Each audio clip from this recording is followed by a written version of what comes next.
હા હંધુય તું મને હું કામ સંભળાવસ? જઈને હાદીને વાત કર ને. એમ નહીં કે એ મને મૂકી દે, પણ એ શક્ય નથી. તને સીધી રીતે કહું ને તો હાદી તારી હારે રહેવા નથી માંગતા.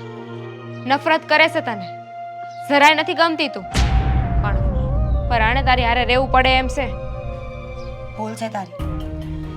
એ મને નફરત નથી કરતા, તને પ્રેમ કરે છે એટલે કદાચ હું નહીં ગમતી હોય. તું એટલો વિચાર કર ને, મારી જગ્યાએ તું અને તારી જગ્યાએ હું હોત તો તું શું કરત?